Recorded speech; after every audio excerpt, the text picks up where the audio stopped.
பெங்களூரு ராமேஸ்வரம் உணவக குண்டுவெடிப்பு வழக்கு பாகிஸ்தானில் தலைமறைவாக உள்ள பயங்கரவாதிக்கு தொடர்பா என என்ஐஏ விசாரணை மேற்கொண்டு வருகிறது. பெங்களூருவை சேர்ந்த தேடப்படும் குற்றவாளியான முகமது சாதிக் ஃபைசல் பாகிஸ்தானில் தலைமறைவாக உள்ளதாக தகவல் வெளியாகியுள்ளது. விவரங்களை வழங்குகிறார் நம்முடைய செய்தியாளர் சரவணன்.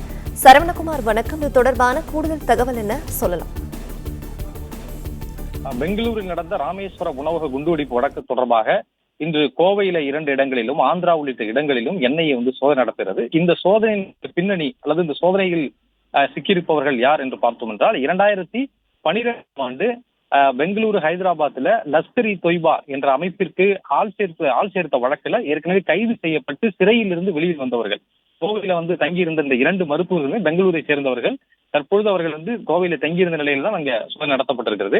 இந்த வழக்குல 2012ஆம் ஆண்டு லஷ்கர்-இ தொய்பா வழக்குல தலைமறைவாக இருக்கக்கூடிய நபர் பெங்களூரை சேர்ந்த முகமது சாதிக் ஃபைசல் என்ற ஒரு முக்கியமான குற்றவாளி. இந்த முகமது சாதிக் ஃபைசல் தேடப்படும் குற்றவாளியாக ஏற்கனவே என்ஐஏவால் அறிவிக்கப்பட்டிருக்கிறார். இவர் பாகிஸ்தான் தப்பிச் சென்று தலைமறைவாக இருப்பதாக கூறப்படுகிறது.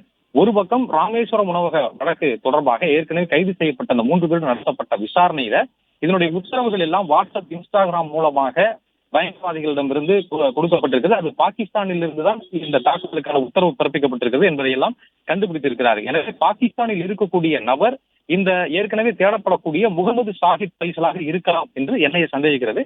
அதன் அடிப்படையில் தான் இந்த வழக்கில் தொடர்புடையவர்களுடைய வீடுகளில் எல்லாம் என்ஐஏ இன்று முதல் பல்வேறு இடங்கள் இந்த சோதனையை தொடங்கி இருக்கிறது. அதற்கான ஆதாரங்கள் கிடைக்கும் பட்சத்தில் அதை அதிகாரப்பூர்வமாக அறிவிப்பார்கள் என்றும் என்ஐஏ தரப்புல தெரிவிக்கப்பட்டுள்ளது.